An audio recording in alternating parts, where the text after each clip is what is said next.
aquele um assunto do momento também, né? Essa questão dos veículos de comunicação, o cerceamento da liberdade de expressão, que não tem nada a ver, uma coisa é uma coisa, outra coisa é outra coisa.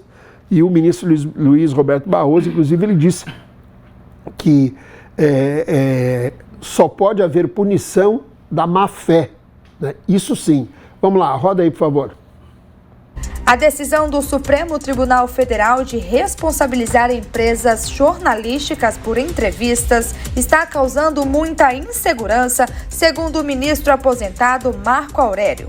Na última quarta-feira, o Supremo decidiu por 9 votos que qualquer empresa de natureza jornalística poderão ser responsabilizados civilmente por injúria, difamação ou calúnia. Na decisão do relator, fica definido que a empresa jornalística não responde civilmente quando, sem emitir opinião, veicule entrevista na qual atribuído pelo entrevistado ato ilícito determinada pela pessoa. Para o presidente do Supremo Tribunal Federal, Luiz Roberto Barroso, a única possibilidade de punir os veículos de comunicação por falas de entrevistados é quando houver má-fé. Ainda de acordo com o ministro, ele defende a possibilidade de remoção de conteúdo publicado por veículos de empresa. Para a presidente da Federação Nacional dos Jornalistas, Samira de Castro, a tese aprovada cria um grau de responsabilização minimamente condizente com as preocupações da entidade de resguardo da liberdade de imprensa e também da liberdade de expressão. E o ministro Barroso, ele disse também que não houve cerceamento nenhum da liberdade de expressão. Vai lá, pode rodar também aí. Nós consideramos que a liberdade de expressão é verdadeiramente essencial para a democracia. E não por outra razão, nós ainda ontem reiteramos a vedação expressa de qualquer tipo de censura prévia à imprensa. Portanto, nós reiteramos a nossa jurisprudência e, em seguida, assentamos que, como regra geral, um veículo de comunicação não responde por declaração prestada por entrevistado, salvo se tiver atuado com dolo, má-fé ou grave negligência, que, evidentemente, é critério de responsabilização em toda parte do mundo. Portanto, não há nenhuma decisão cerceadora da liberdade de expressão. Nós reafirmamos o nosso compromisso com a liberdade de expressão, que, no entanto, não é o único valor que deve prevalecer numa sociedade civilizada. Muito bem, está aí então o ministro Barroso. Vamos lá, Josinélio Muniz, seja bem-vindo ao nosso News 5.1. Eu começo com você sobre esse tema aí que está bem controverso, está gerando muitas discussões, muitos debates. Começo com você. Boa tarde, Cícero. Boa tarde, você que está em casa, nosso pessoal aqui da bancada. Boa noite também, né? Porque vai reprisar as noite. Vai reprisar as 10 da noite. E parece que de manhã também reprisa, então... Também. Boa noite, boa tarde, bom dia. Bom dia, né? Rapaz, nunca vi. Agora o negócio tá... Bom dia, boa tarde, boa noite para você que está em casa e para o pessoal nosso que está aqui no debate hoje. Bom, gente, eu penso que quando você mexe num pouquinho, é porque você pode chegar mais longe, né? Eu acho que essa lei tem uma série de principalmente os veículos de imprensa reclamando dela. Ela não é à toa. Na minha concepção, hoje eles estão mexendo um pouquinho. Hoje, principalmente, está protegido os grandes veículos de imprensa. Os grandes veículos de imprensa com certeza não vai ser afetado em nada em relação a isso aí. Mas os pequenos, como é que vai ser definido se o jornalista sabe ou se não sabe, se o entrevistado é ou não é? Então, a questão da má-fé que vai ser colocada, quem vai definir se isso aí houve má-fé ou se não houve má-fé do entrevistado, da pessoa que participou do programa?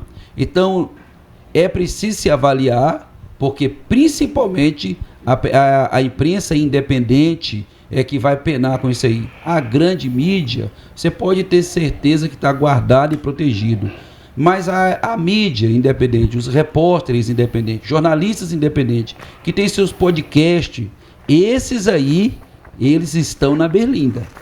Acredite que Hoje não. Ninguém está vendo, inclusive o Cícero está falando aqui para mim agora, que ele é favorável a essa lei. Mas por que motivo eu seria favorável a uma lei que pode colocar o jornalista na berlinda?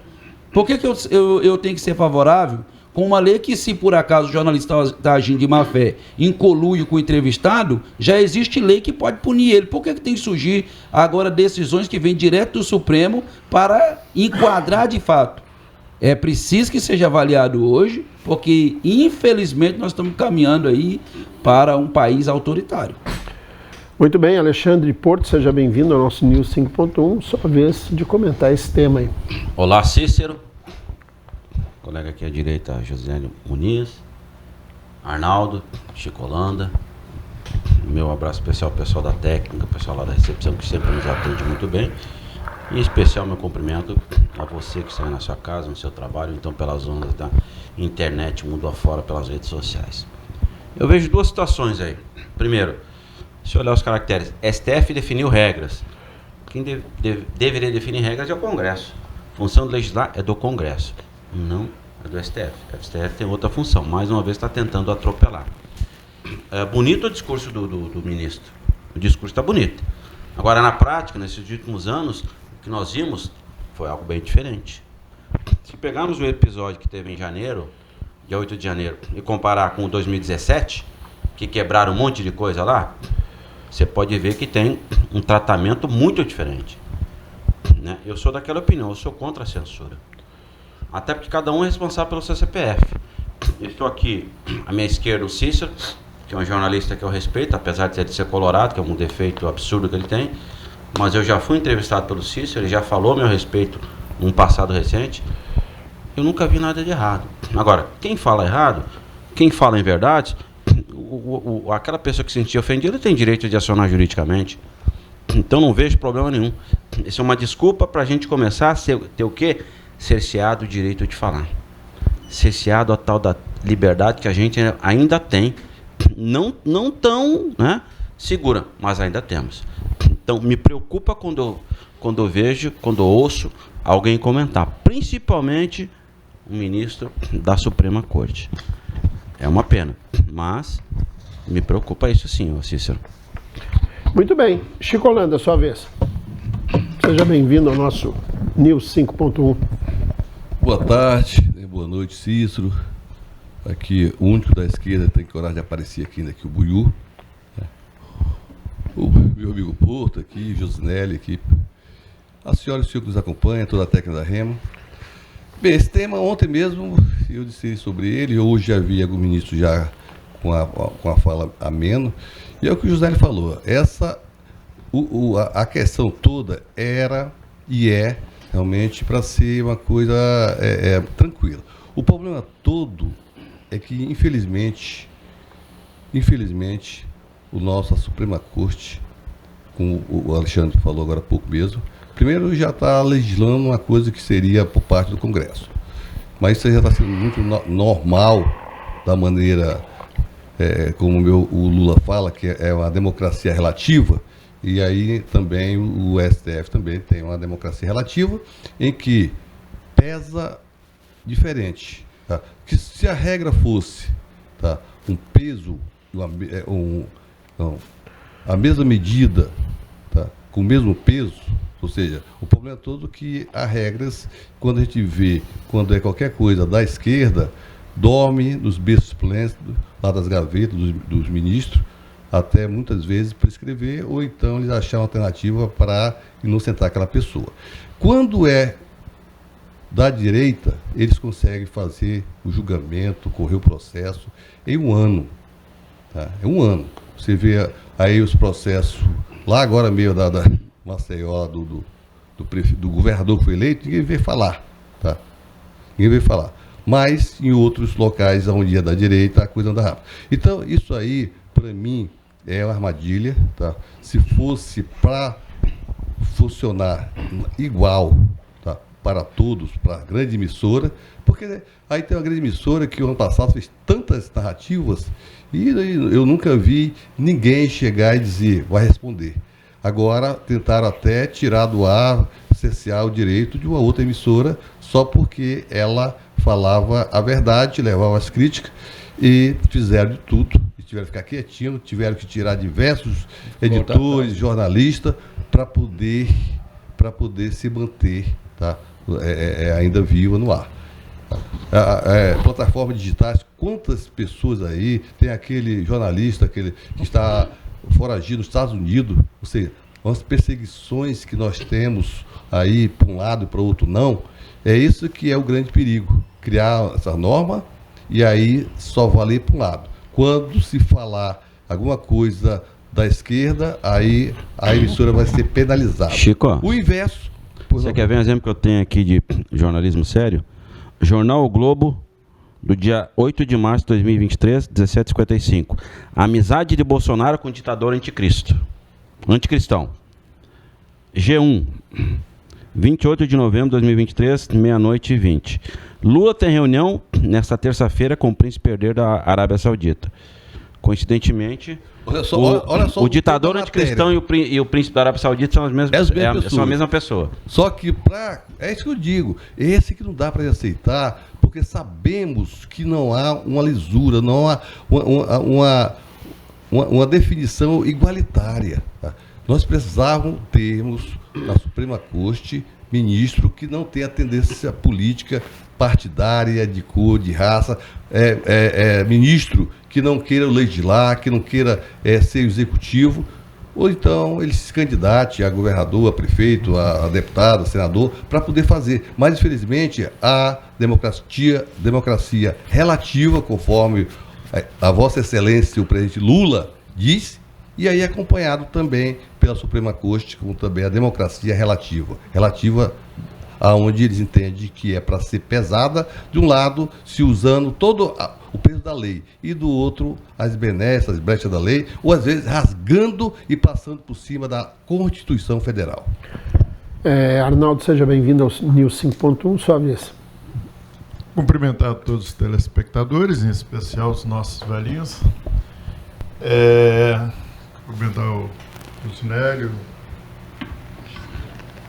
o Alexandre Porto, o Cícero, o Chico Holanda.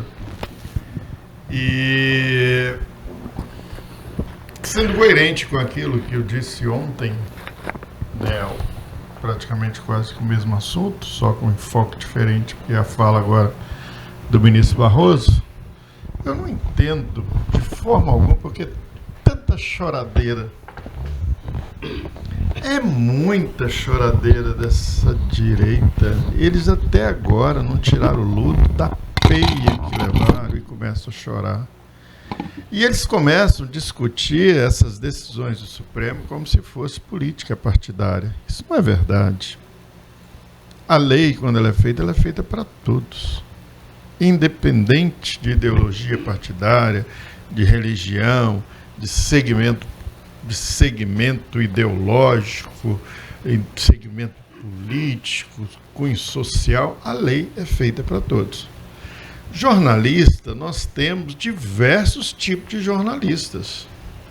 Cada um é um mundo, uma cabeça, e eu vou utilizar aquela questão mais antiga.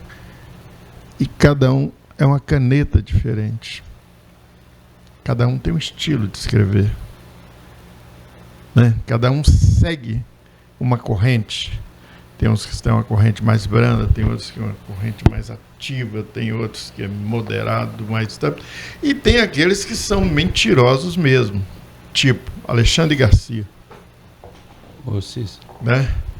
Que levou informações a respeito das barragens lá no Rio Grande do Sul, quando houve enchente, dizendo que 2 barragens que a Dilma tinha construído, que tinha rompido, por isso que causou aquela catástrofe. E já tem outros que não, que se pauta intrinsecamente pela verdade. Às vezes, não trabalham nem com furo de reportagem, excetuando-se que ele esteja participando, esteja ao vivo. Porque, antes de tudo, ele quer conferir, saber a veracidade dos fatos. Nós estamos falando de um país hoje que vive sob a égide da fake news. Sob a égide da fake news. E você tem que ter muito cuidado com aquilo que você recebe, né? Porque a direita vive dentro dessa caixinha. Eles não conseguem sair daqui. E eles só ouvem e veem aquilo que interessa, a caixinha deles. Eles estão aleijados do mundo e estão presos num conceito tacanho, retórico e ouvindo todos os dias a mentira daqueles que contam lá dentro. A mentira do Bolsonaro, a mentira de um cara de direita, a mentira do... Agora mesmo eles vão falar para você que boi não tem chifre. Muito bem, olha, ainda sobre esse tema, né, continuando, na verdade, com esse tema, o ministro Barroso ele disse também que a imprensa tem no STF um parceiro. Pode pôr no ar.